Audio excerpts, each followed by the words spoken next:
How do some people get that charisma when they walk into the room? It seems like they are a magnet and everyone is attracted to them. In this video, I'm going to show you how to harness and gain more charisma.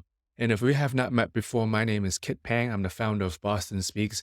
After helping over 10,000 individuals, hosting over, I think, 300 workshops, being a three-time TEDx speaker coach of Harvard Business School, public speaking coach, you are in good hands. And I want to show you how to gain more charisma through the charisma equation. So the charisma equation is basically C equals energy plus emotion plus engagement. And in this video, I'll be talking about what is charisma, what is energy, what is emotion, and what is engagement, and also give you the actionable steps that you can take in each part of this equation to boost your charisma.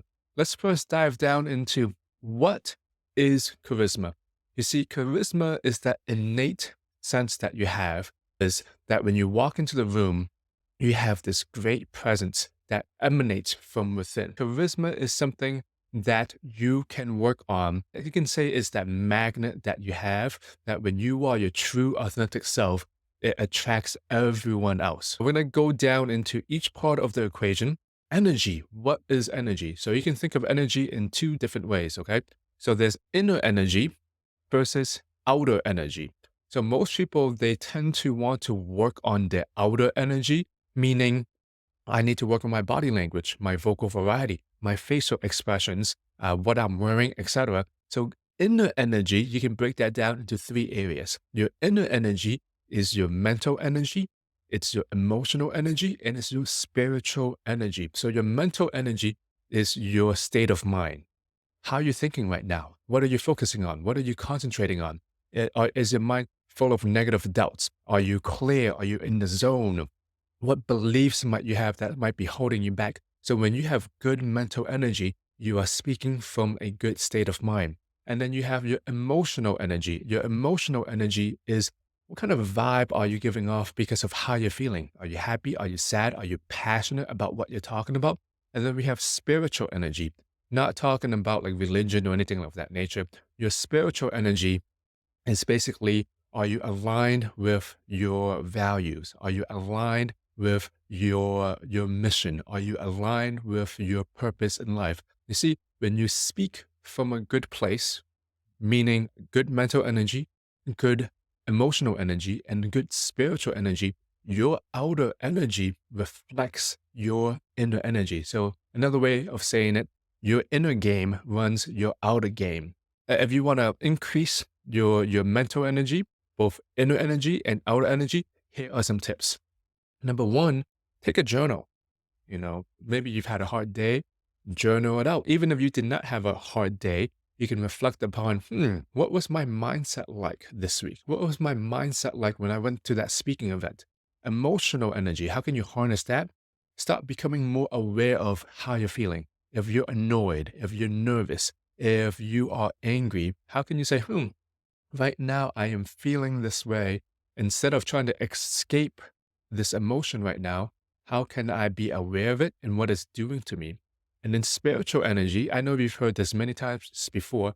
How can I, reflect on my values? What is my purpose? What is my mission? And this is something that you don't have to just do once a year. You can do on a monthly, weekly basis. Are these values, is this purpose what I'm aligned to? So when you get aligned with your inner energy, that will help you bring out your outer energy. Okay, so let's talk about outer energy. What can you do to work on your body language, your vocal variety, XYZ? You can definitely go on YouTube. I have a lot of other videos on this channel that you can see. Hey, here's what you can do with your hand gestures. Here's what you can do with your voice. So what you want to do is pick a certain area. You can work on your body language, on your voice, okay? But again, very, very important. When you have the perfect body language, when you have the perfect voice, nothing is more powerful and stronger than what you naturally feel, your inner energy. Because when your energy is aligned and it's in power, everything shows up that way in your outer energy. So I rather you, for example, instead of thinking, I have to place my hands this way. Once you get into the zone, kind of like what I'm doing now, my hands gestures naturally flow. So you would rather get into that state first than say, oh, I have to put my hands this way or my hands or my voice this way. Okay, so let's go to the second part of the equation, which is your emotion. Now, I know we just talked about the inner energy and emotion. So what is this emotion? Emotional awareness is basically, are you aware personally of your emotions and your audience emotions? Because most of the time, you see, this is what speakers do. We speak from what we want and how we feel. And most of the time, most people don't know and are not aware of how your audience is feeling when they walk into the room. This emotional change. How can you speak in such a way that you are changing your emotions and changing your audience emotions? So you can think of it this way when it goes down to the theme of emotions is, are you aware of your emotions and other people's emotions? And do you know how to use that? So here are some things that you can do to increase your emotional part of the equation. Number one, you can do this very quickly. You can write down, how do I feel? How do I want to feel? Second, you can say the same thing for your audience. As I'm going to the speaking event, how is my audience feeling when they are listening to me? How do I want my audience to feel? And that will reflect back on the content that you give. Let's go to number three, engagement. You have to ask at the end of the day, am I really engaging people? Am I engaging them mentally?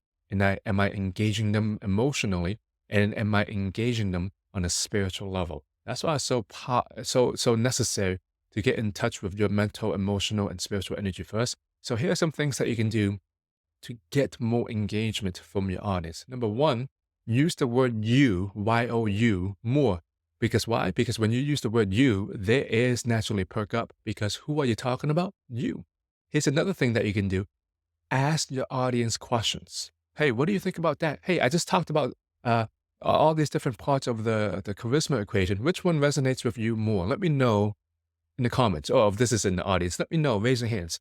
Now, this is not new to you. You might be saying, yeah, kid, I know I need to ask my audience a question. But my question to you is, how often do you actually do it? Then just speak from yourself. Here's the last thing that you can do for engagement. You're actually sustaining your energy. Most of the time when speakers speak, it seems like, oh, if people are giving you a blank face or they're not responding, you lose your energy, right? You need to sustain your energy. Kind of like if you're going for a race, you're not going to stop midway. You're going to continue all the way. Same thing as a speaker. Even if there's no one on Zoom or give everyone giving you blank faces, you need to sustain your energy and keep your energy throughout. So this is the charisma equation. I would love to hear what you think. Let me know in the comments below.